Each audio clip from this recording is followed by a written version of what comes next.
Does your face match your voice? Does your body match your face? And does your breath support the whole process and keep you and the jurors in a balanced nervous system so they can make decisions from a good place? There's more, but you get the idea.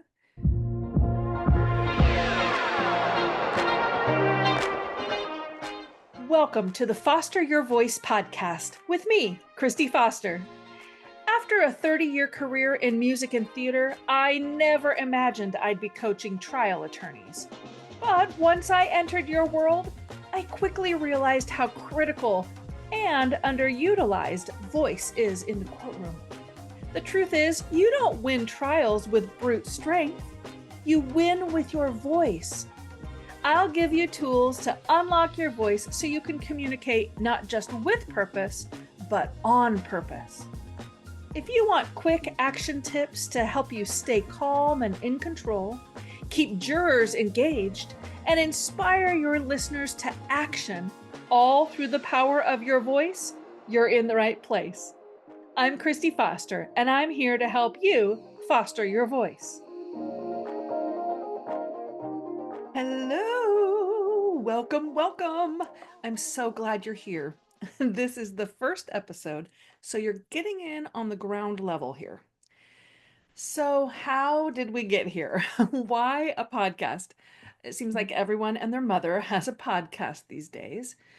Well, so maybe that's your answer right there. Podcasts are a great tool for learning, for encouragement, for entertainment. I mean, I love me some podcasts. So why not have my own? And look, I'm still on the socials. I'm always on Instagram, Facebook, LinkedIn, so feel free to meet me over there. See my content, send me a DM. I just got a little tired of playing the algorithm game. I shouldn't say that too loud. There's probably some game I should be playing here with the podcast too, but I just got a little weary of trying to come up with the perfect hook to grab the audience within 3 seconds so they stop scrolling, and then being limited to no more than 90 seconds for a talking head reel. Well, really, I just want to teach and share valuable information. Not everything has to be a soundbite. Besides, if you're a trial attorney, I seriously doubt that you're arriving to the courthouse or to a deposition 15 minutes early so you can sit in your car and scroll Instagram and try to find some nugget to take with you into a meeting, hearing, or a trial. You're on the go. I don't have to tell you that. But maybe in your short drive to your next meeting, you'll pull up a chair, find a safe space, try some stuff, get some encouragement, feel bolstered, and know that you're part of the fam, my Foster fam. So welcome. I'm glad you're here. Now let's get into it. You know what I hate? Being misunderstood. It's actually one of my biggest fears, if I'm honest, right up there with birds. Yes, I'm afraid of birds. Leave me alone about it already.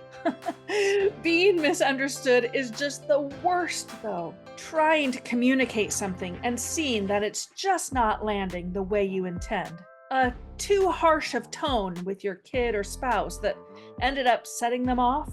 A thinking face that got interpreted as annoyance or irritation and ended up shutting down the conversation and leaving you baffled. It's so frustrating in our personal lives, but in the courtroom, your mismatched communication profile could break your case and lose you a deserving verdict. So, I've created a free guide to get you thinking about the emotional profiles you create. It's a printable guide to help you 10x your communication impact by mastering 6 emotional profiles for clear and authentic connection. I break down the 6 core emotions: happy, sad, love, pride, anger, and fear by giving you face, body, and breathing cues. Plus, I show you exactly which point on a 1 to 10 scale you should be with your pitch, pace, melody, volume, and tone in order to authentically capture the center of that core emotion. The link to get your free guide is in the show notes or by simply going to my website, fostervoicestudio.com. Don't wait to clear up your part of miscommunication and misunderstandings. Get your free download today. You'll hear me say, I'm Kristi Foster, and I'm here to help you foster your voice. But what does that really mean? Well, first, it's kind of clever if I do say so myself. Kristi Foster, foster your voice. See what I did there? You get it? But to foster something means to help it grow, develop, or encourage it. It comes from the Old English word that means nourishment. How cool is that that's my last name? I want to help people grow, develop, be encouraged, and nourished along the way. Every day, I'm trying to live up to and live into my name. But to foster your voice, what's that about? To foster your voice means to actively nurture and develop your unique way of expressing yourself, essentially finding your voice and allowing it to be heard authentically. Now, to find your authentic voice, you'll need two things: awareness and assessment. Awareness will allow you to honestly and objectively take stock of your nonverbal communication. It's kind of a personal state of the union, if you will. Essentially, to identify what you're naturally good at and some areas where you could grow. Assessment, then, is the fair evaluation of the things that you're now aware of. So let's put this into motion. For awareness, do you know if you're accessing your full range? Range of pitch, range of volume, fluidity moving back and forth through your range of tone? Do you know when you're accidentally creating vocal patterns that make it hard for your jurors to track with you and mentally connect with your message? Does your face match your voice? Does your body match your face? And does your breath support the whole process and keep you and the jurors in a balanced nervous system so they can make decisions from a good place? There's more, but you get the idea. You first need to bring your awareness to these details. Not all at once, but just start paying attention. Reflect on a misunderstanding you've had with your kids or your significant other recently. Where was the disconnect? Was your tone harsher than you meant? Was your body language off? Were you a little too loud with not enough lift in your voice? So they thought you were angry when you weren't upset at all. Start getting aware. Start paying attention. Now, most of the time, clients who are just starting their work with me will do their personalized assessment session and share that they don't like their voice when they hear it on playback. Maybe you think the same thing. When I press them about why, they usually say it's boring or it's monotone or I have lots of ums and ahs or I don't know, it just doesn't sound like me. I share that because the assessment part of fostering your voice includes developing the ability to understand why you think those things and where you can expand your vocabulary to better explain and adjust your instrument. Assessment will put you in control so you can communicate on purpose. Just get curious. Don't settle for the simple, I don't know, or it sounds bad. What about it sounds bad to your ear? What specifically don't you like? How many descriptive words can you come up with?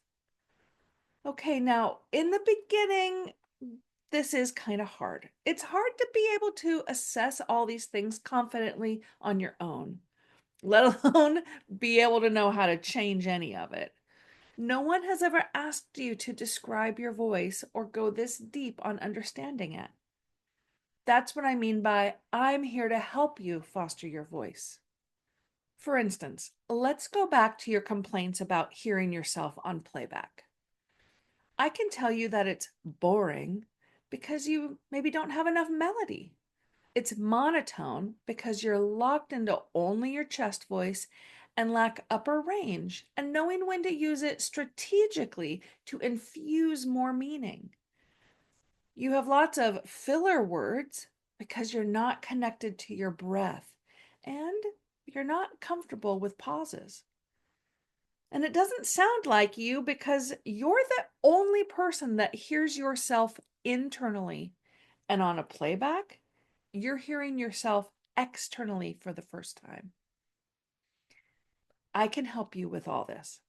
It's my mission to be able to help you identify the real issues and then work with you to correct them until you're able to troubleshoot on your own. Expressing yourself truthfully, not trying to be someone you're not, overcoming self-doubt, being able to be clear and effective when articulating your thoughts, and making sure you can speak up with your voice when it really matters. This is what we'll be doing on the Foster Your Voice podcast. So stick around. This is your year. It's your year to foster confidence, to foster clarity, foster a healthy body, foster mindset shifts, foster understanding, foster connection, and foster your voice. Thanks for pulling up a seat with me today and for being part of the Foster fam. Make sure you're subscribed to the podcast so you don't miss a single episode. And while you're at it, go ahead and leave a review or a comment so I can give you a shout out on a future episode. During the week, you can find me on Instagram at Foster Voice Studio, where I'm dropping little nuggets of vocal technique and leadership wisdom. You can also join my mailing list by visiting fostervoicestudio.com or by clicking the link in the show notes. I'll send a weekly vocal tip every Tuesday directly to your inbox. Until then, keep fostering your voice.